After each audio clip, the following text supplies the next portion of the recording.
Hey, it's Arroe, and this is Podfest, episode number 27. 3 back-to-back conversations. Real people who happen to make it in the world of entertainment, politics, science, medical, or cooking in the kitchen.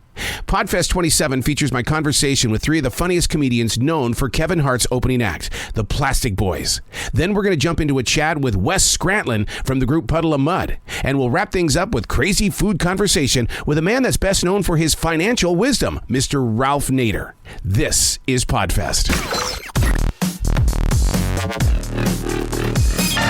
We are unplugged and totally uncut with the Plastic Cup Boyz. I didn't get into about 3:30. Then we had to be up by what, 7:30? Those red eyes, huh? Yeah. Hennessy eyes. This Hennessy eyes right here. So then when you got to go out and do all the junkets and stuff like that, is it still about making a connection with those radio listeners? Yes, definitely. Definitely us, because we're just, how can I say it? We're like the sidekicks of the main attraction, so we're trying to make ourselves become the main attraction. Like Kevin Hart is the main attraction that we roll with him. So when we're not with him, we trying to let the people remind them, hey, we the guys that open up for him. We're funny too. So we definitely got to do the whole press junket, everything. But you work with a master at marketing. Yes. And so that means that you guys are learning some stuff too. Oh yeah, definitely. All the time with him.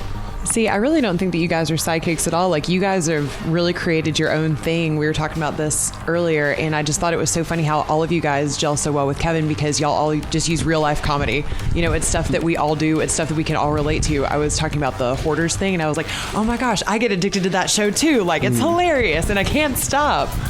Yeah, I mean, being a sidekick isn't necessarily a bad thing. We're associated with him, so...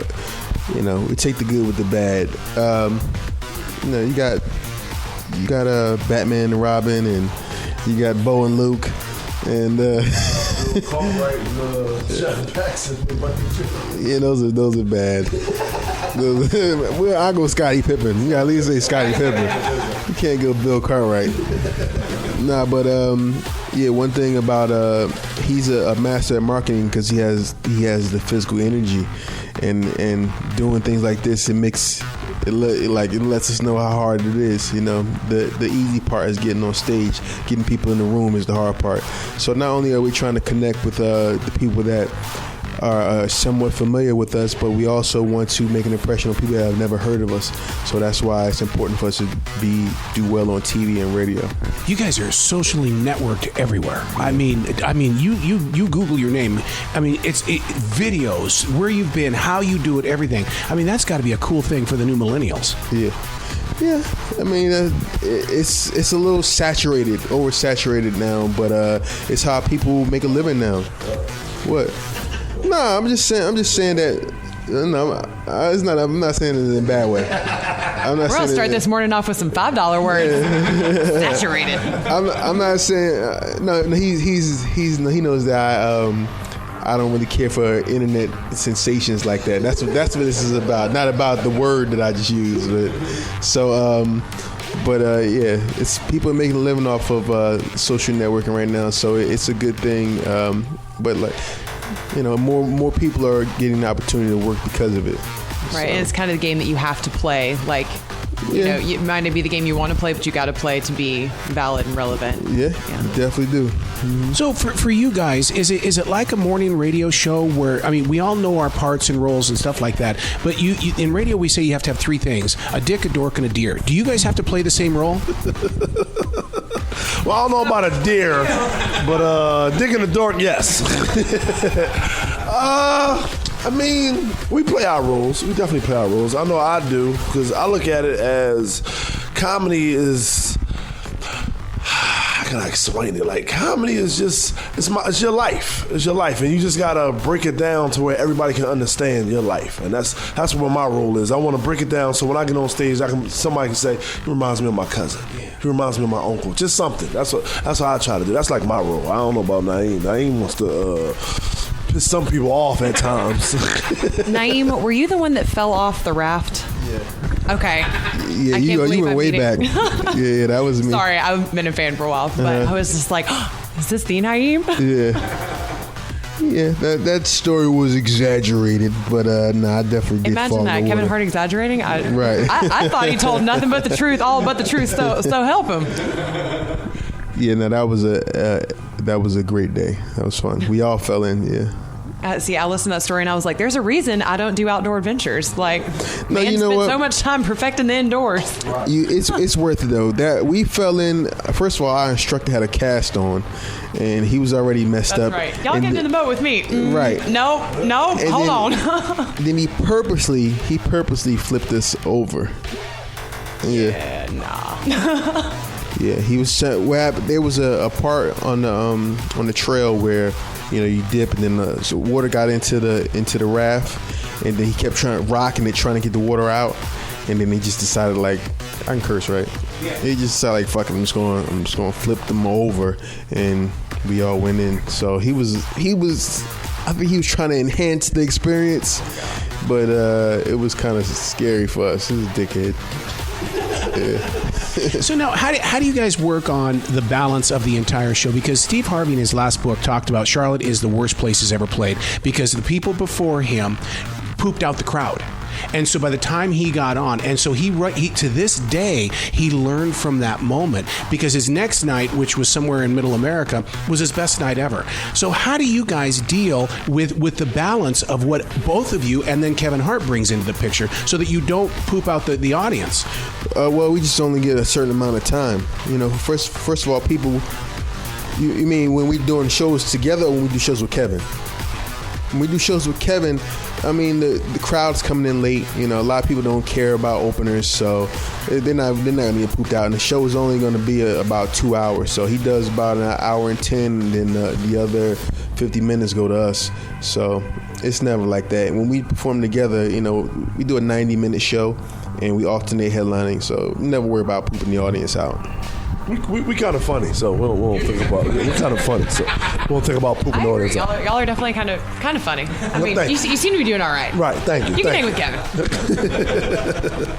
But do you ever get tired of radio people coming in and talking about Kevin Hart when it's you that we want to get to know? I don't. I think it's a good thing. Now, if he was somebody else, who? Why you keep naming him? I'm bigger than him. That was kind of a weird statement that you just made. You said, do you get tired of people asking about Kevin Hart, when it's us that they want to get to know? But then, so why are you asking us about Kevin Hart? Nice. He is trouble, isn't he? Nah, it doesn't bother us, man. We're humble like that, so it's all good. So now you guys are traveling around the country and everything like that. Are you seeing a different America taking shape? I mean, are the jokes having to change a little bit? Are things opening up? What are you seeing? There was a lot of questions, wasn't it? That was deep for 10 in the morning. It's the same for me. It's the same for me. Donald Trump being in office opens up some stuff. I think now we don't have to be so PC. I'm thinking we're going to see soon because he's not PC at all. So therefore, we might can really get loose this time. What you think? Did we get loose now? I said something last night. Oh, you did? I said I made a joke and it offended some people, and I said, you can say whatever the fuck you want to say now. Donald Trump is in office. He said, deal with it, bitch. So I said to her, I called her a bitch. I said, deal with it, bitch.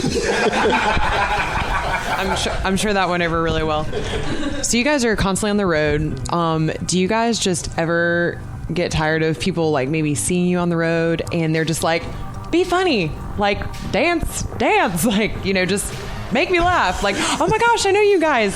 Say something funny. Like, I feel like that would be really annoying to me if I got to the airport at 7 a.m. and someone was like, oh my gosh, I love you. Tell me a joke. Nah, that doesn't really happen to me. I'm so unapproachable. People don't talk to me. They recognize Spank all the time, but they don't ask us. It's a tall people thing. We can't hide. And we can't get in trouble either. We get caught. Yeah, it's not fair. They don't ask us to dance jig and nothing like that. They just usually want to take pictures and stuff, and that's okay with us. because y'all are just always looking good. So you're like, oh, that's fine. Let me wake up real quick. Yeah, I just hate the extra conversation. I like the, hey, you're very funny. I'm like, oh, thank you, man. And then keep it moving. Yeah, so where you going? I'm about to go over. Okay, how long you going to be over there? Whoa. Now we're in a conversation. I'm not for that. I just want to take a picture for you and then keep it moving. That's it. That's when you just say, I'm going to your mama's house and just walk away. Yeah, because how do you break out of that conversation? Because even in radio, people, I meet listeners all the time. And one of the reasons why I left television is I got tired of meeting people that I didn't know, but they knew me and they knew what stories that I did. But it was like you kind of lean into the conversation. I gotta go. So how do you got to do it? You gotta tell them. As a comedian, it's a little easier. We can be ignorant because their thing is funny. So that's a good thing about being a comedian. All right, gotta go. I gotta catch the bus. We on the plane. Same difference. Whatever. Same difference. Whatever. So I think it's good. Being as a comedian, I think it's good. Now, this is Jill. Jill, she's been in the broadcasting class for 7 weeks, and have you even asked one question yet? I've asked one question. So make her ask a question. Wait, I want to know what the first question is you asked, and who was it for? It was for the CEO of Toys R Us, the interview that you didn't even record. Calling you out. But you're in class. I know, but there's like no record. I know. There's no record of it. Like, what did you ask him? I think I asked her. There is a record. I'll take a picture. Okay, close enough.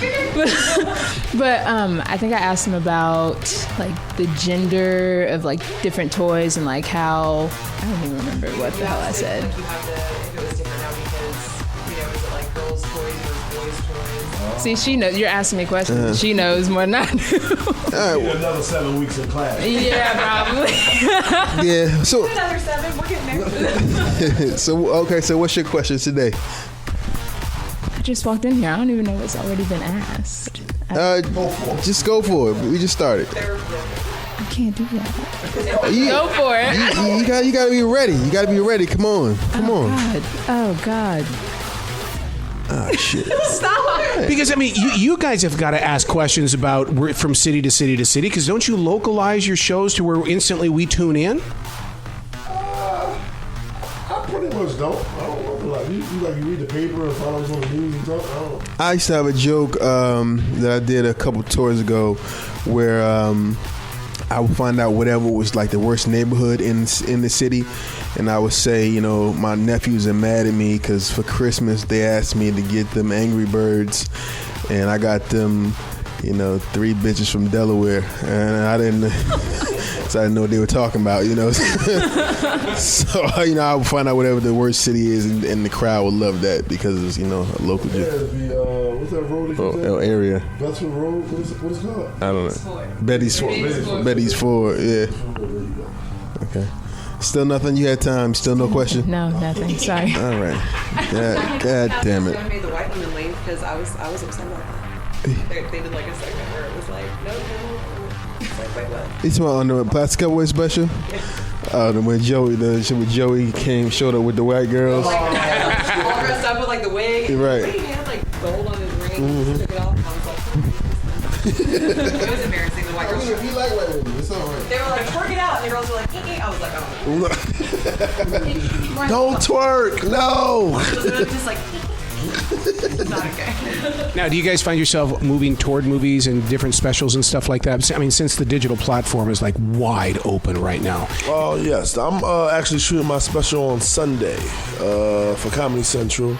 Now he's about to shoot an hour special. I moved to LA so I can start getting into movies. Yeah. I'm about to do a showcase where I got casting directors and management agents coming out checking me out to see if I got it or not. Hopefully they say I got it. Because the two of you together, what a team. I mean, seriously. I mean, couldn't you see the two of you starring in movies and developing? Yeah, but I think somebody want to go solo over there. I'm not sure. I mean, I think us together is saturated. So I think no. No. Comedy is like how can I say it? Like, it's not like being as though every time we show up somewhere, they always say, "Do y'all perform together on stage at the same time?" No, not at the same time. Like, cause it's me and then it's him, or it's him then it's me. So in the history of comedy has always been the one guy. So I think with this game, everybody, you want to push your name. You want to push your name. But I feel like we have something that has never been done before. So I feel like this will make us rise even more. Then we can break off. But, he wants to break off now. He wants to break off. No, I'm lying? Oh, I'm sorry. It felt good, though. It felt good as I was This just turned into like Dr. Phil. It's like, all right, now tell us how you really feel. Well, I have separation anxiety. No, I'm all about the team, actually. I mean, it's better when we tour together because we sell more tickets. We get a better crowd. So sometimes I like to do solo weekends, and he does too, because we get a chance to like really work on our material and stretch out a little bit more. But as a team, it's always, it's more lucrative. How do you decide who goes first? Rock, paper, scissors? We just alternate. we just take turns. Yeah. Last night I went last, so then this first show tonight he'll go last. Yeah. God, you're not like brothers then. I mean, because brothers would fight it out, man. I mean, yeah. I got more Instagram followers today. I'm going first. Right. I mean, sometimes if he had a bunch of guests coming to like the first show, and he'd be like, yo, let me close this one out, then you just do the next two in a row. Like, then it's like whatever. That's never an issue. Yeah, we never care. Matter of fact, we both of us, we like doing less time, so it's like no, you got it, you got this one, so it's no big deal. You got something? No. Still ain't got nothing. Let's ask you some goddamn questions. Right?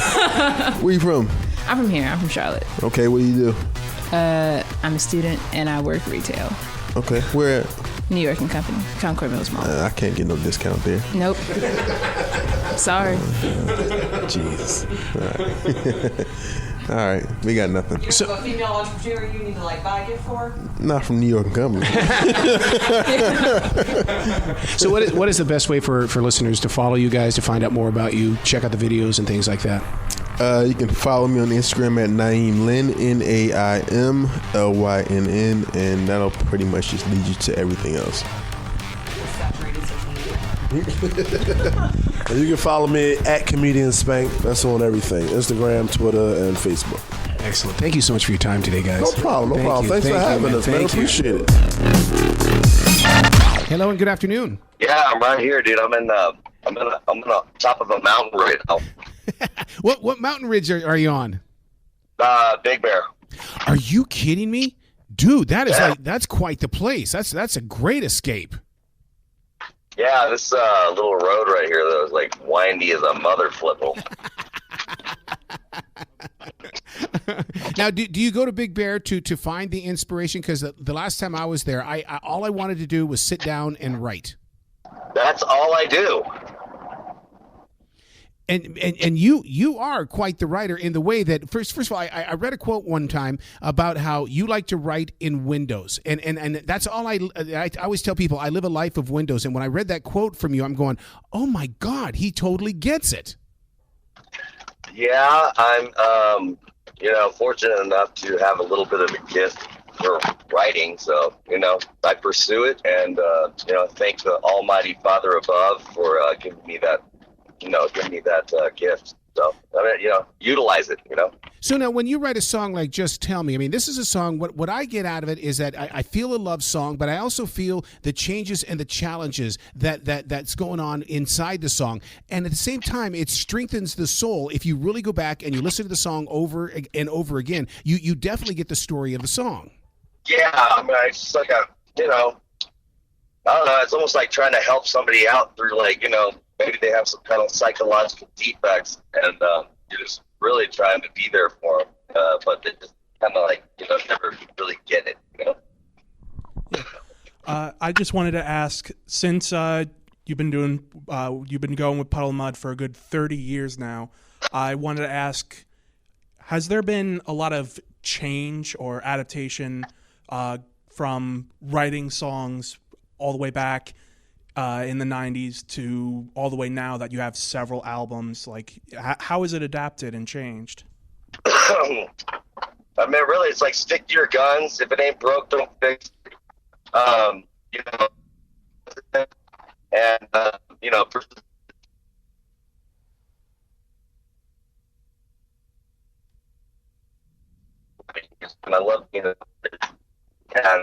I don't know, man, the creativity wheels are spinning constantly. It's hard to actually stop them, but it's, I don't know. I'm blessed, man. Well, I got to ask you a question because when creativity. I've got a show on iHeartRadio that's called "Creativity is the Addiction," and I flat out call it the addiction. Do you believe in the same theory? I totally believe, dude. I am totally addicted to writing and being creative and just coming up with different. I mean, they're all ideas. So for anybody out there that's being a creative person, I mean.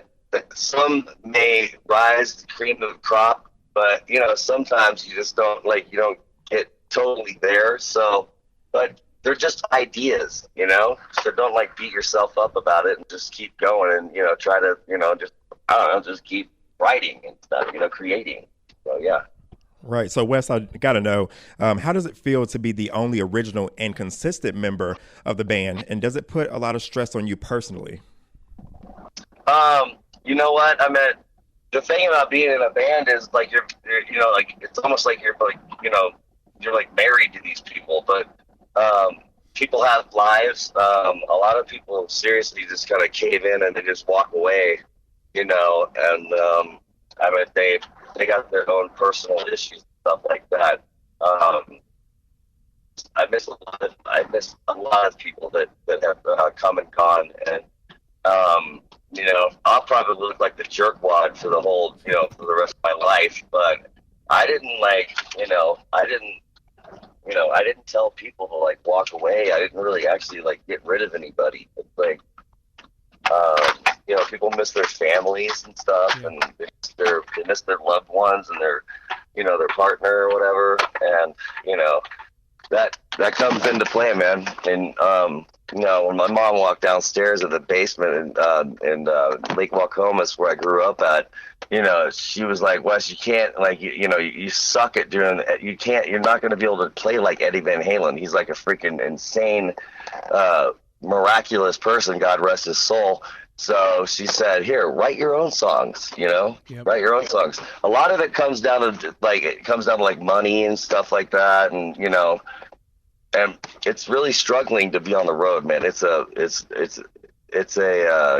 double-edged sword, man. I don't know. I'll just keep writing. Well, you talk about your mother saying you're not going to be Eddie Van Halen, but yet Hit Parader magazine labels you one of the top 30 vocalists of all time. That you are one of the that people recognize your voice from anywhere.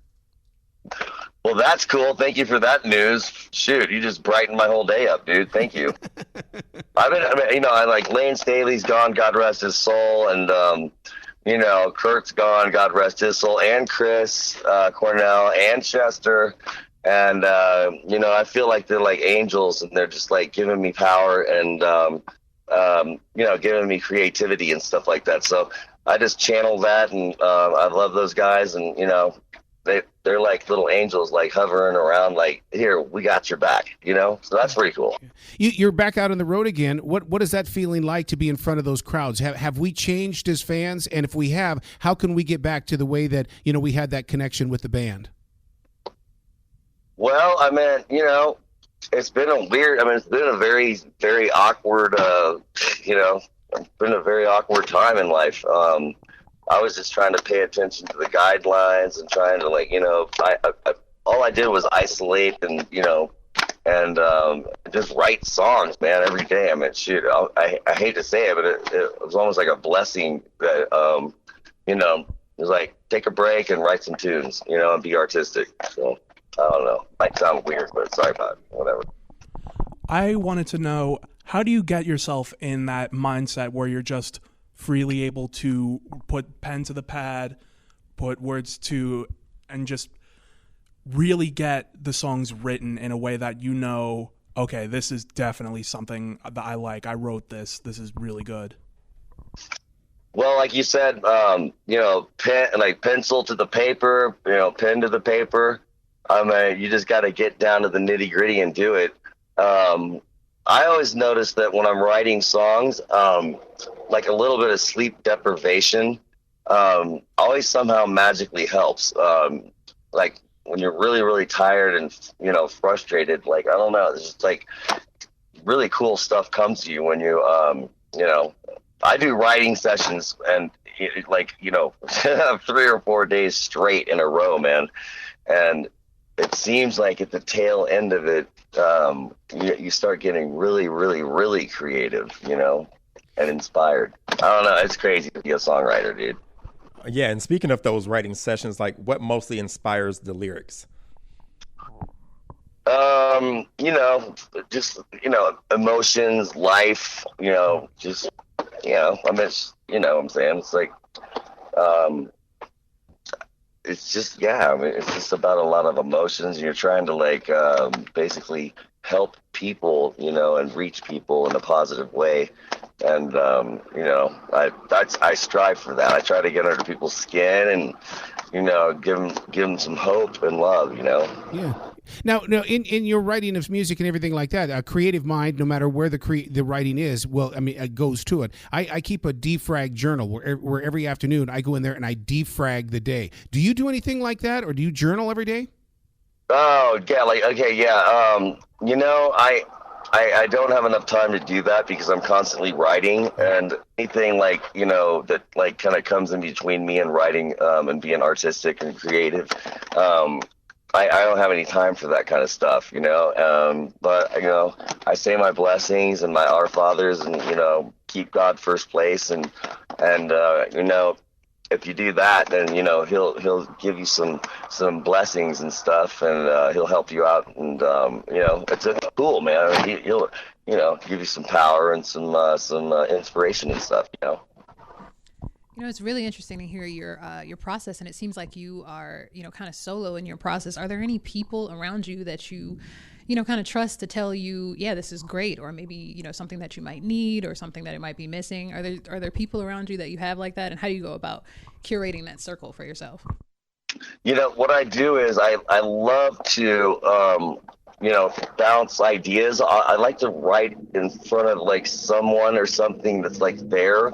And, kind of get like, their angle. And it's, because everybody is really actually creative. So I'll bounce stuff off like, just different people, get their vibe and what do you think about that? And, they'll be like, I don't know if that was cool, but these other things were really cool that you did it, a couple seconds ago.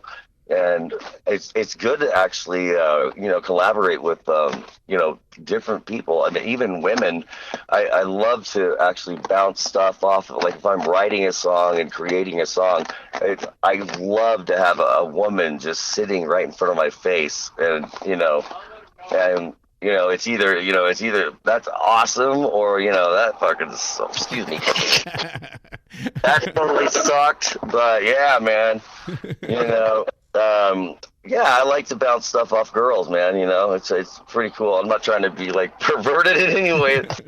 Well, even though the hammer's gonna drop after I'm done, and Well, you being up there, Big Sur. I mean, are you writing anything with the animals? Because I study Native American spirituality. I totally get into animal speak. When a bird flies by, do you feel like, well, crap, I'm writing about that?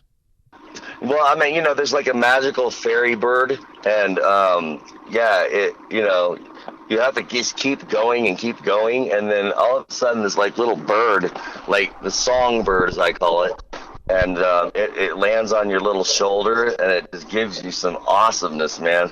So utilize that if you're a writer. I mean, if the little songbird lands on your freaking shoulder, you need to get busy, and be creative, and it's pretty cool. It doesn't happen all the time, but when it does, it's really special.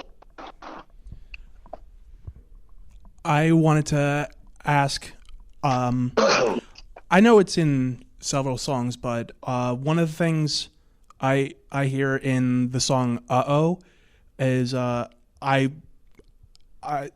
feel there's a lot of sensitivity in some of the lyrics here, and I wanted to know if there's maybe a story behind that where you got some of the heart and emotion behind it.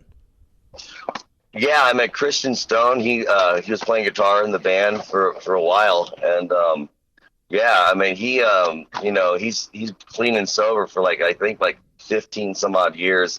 He was in a bad spot, back in the day, and he just totally cleaned up. But he actually, like, that song was written about a lot of his life. I mean, the dude was like in, like, you know, San Francisco, shooting up coke, heroin, meth and shit. And I mean, he actually kind of basically, you know, I guess we both kind of wrote you know, the song, but a lot of it's actually about Christian Stone's actual experiences in life and stuff, you know. And the guy's a wonderful man. I love him. And you know, we have the same exact tattoo on our palm of our hands. It's like a high five.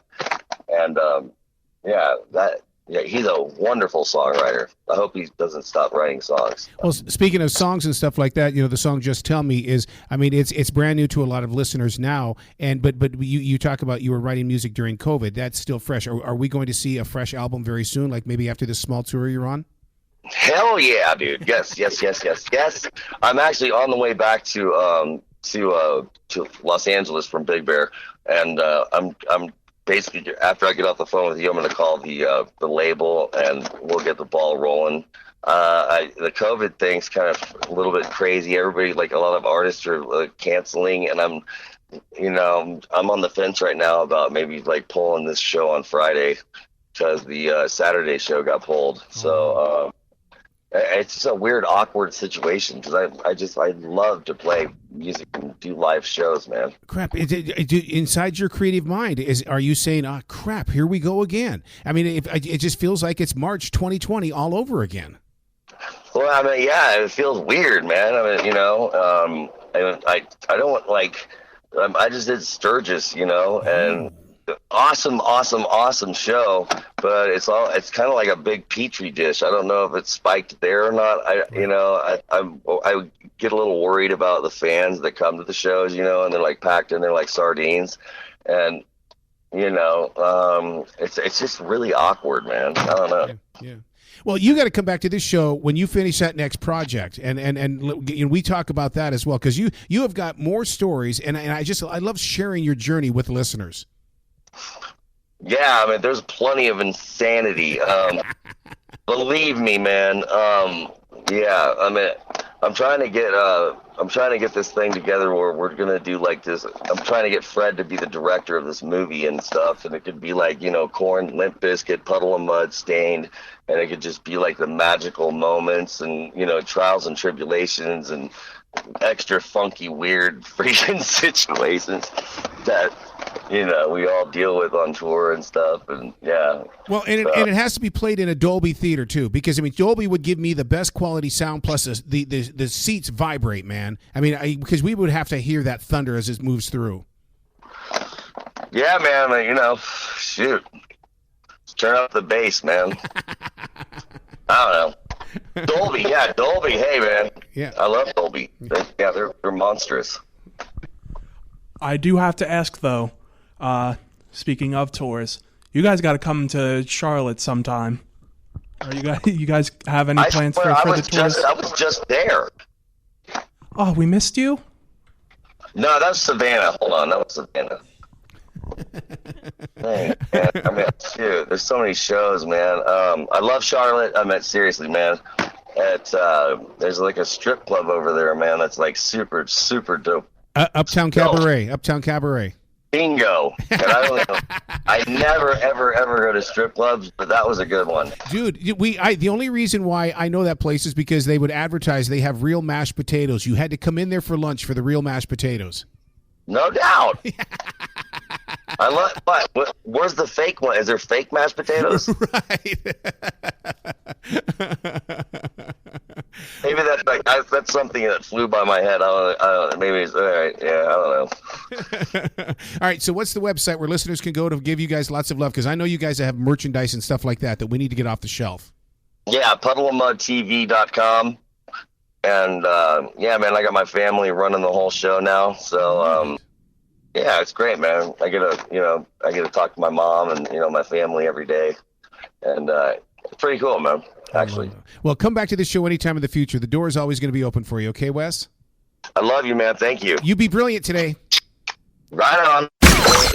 We are unplugged and totally uncut with Ralph Nader. Good morning, Al. How are you doing today, Ralph? Well, like everybody else, you know.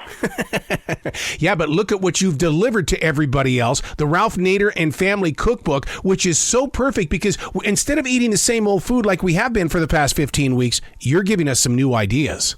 Yeah, well put. More people staying at home, obviously, under the COVID-19, and they're spending more time in their kitchen, and they're discovering, you know, that they can make all kinds of recipes, and this book is tailor-made because the Mediterranean diet, or this is Arabic cuisine, but also for Armenians and Greeks, and the Mediterranean diet has been rated about the best diet in the world. It has relatively low in sugar, fat, salt, and also extremely diverse with vegetables and fruits, all kinds of soups, condiments, and plenty of time for desserts as well. So it comes at a propitious but unfortunate time. Well, you know, you talk about things that take time and stuff like that. I'm a fanatic when it comes to soups. The soups that you have inside this book are just, it really does require that moment of, okay, we're going to let this soak for a while. We're going to create a soup and not just open a can of soup.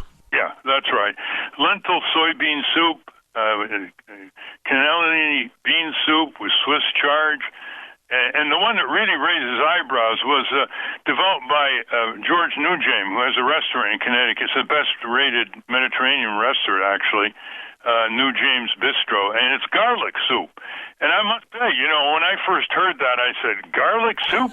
and you cannot believe how delicious it is, especially on a cold winter day. One of the things that you put a lot of focus on that people don't really do, the appetizers. I am a fan of hummus. Oh, my God. I like making my own hummus, and you give us an idea on what we can do with the stuff that we're creating. Oh, yeah. I mean, appetizers are so good in this kind of cuisine that you tend to overload on them, and you don't have enough space left for the main dishes if you're not careful. Is there a plant that, you know, kind of shocks you that we're all starting to love now? Stuffed eggplant, which is one of the main dishes in the book. And then there's, of course, yogurt, and then there's yogurt with cucumbers. Yes. So these, you can see, there is no distinction between delicious and nutritious in this kind of cuisine. The book we're talking about is the Ralph Nader and Family Cookbook. Don't you think, though, we make a big mistake when it comes to salads in making it the main dish and not necessarily part of the course? Yeah, you're exactly right. When we grew up, salads were part of the main dish. I could never get used to having the salad at the beginning or at the end. It's part of the main dish. And that's one reason why the main dishes are so diverse and nutritious. Olive oil. You love that stuff, don't you? Because I was checking out the veggies here, my man. That's a good choice to use that olive oil. Oh, yeah. I mean, what gives the flavor to a lot of these recipes is olive oil, garlic, onions, and mint. The salad has mint. Mint is another underutilized vegetable.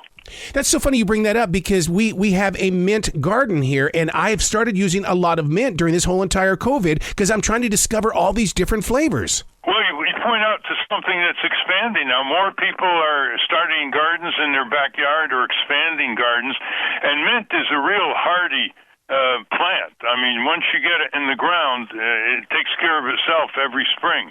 So when it comes to the main dish, don't you love the way that families are meeting in the kitchens nowadays and we're all working together to provide this? And it's almost like a responsibility for everybody in the household, but yet the payoff is a gorgeous dinner. You're right. It's a return from virtual reality, looking at screens hours in a day, into reality. I mean, life is made up of reality. Virtual reality is supposed to be a means to an end. You know, you get information, you connect with people.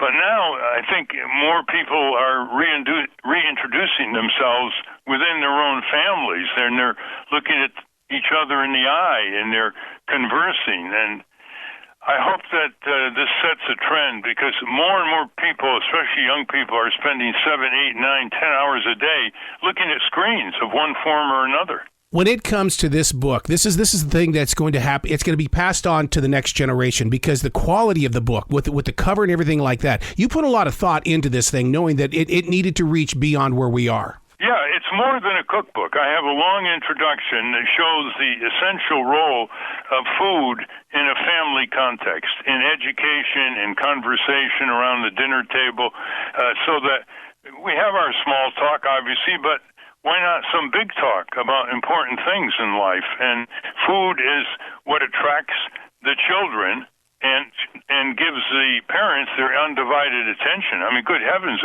it's very hard for parents today just to say at the dinner table to the kids, shut off your cell phone. One of the things that I've noticed about dinner and stuff like that, and your book provides us an opportunity, is that let's just don't do dinner tonight. Let's think of 2 or 3 nights with one of these meals. Let's think long term here.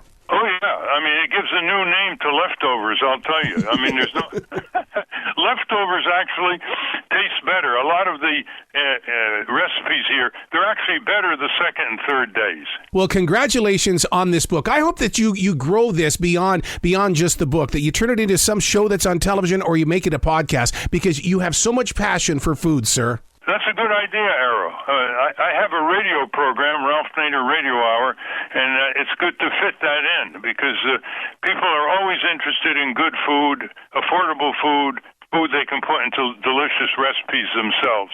Absolutely. Well, you be brilliant today, okay, sir? Thank you very much.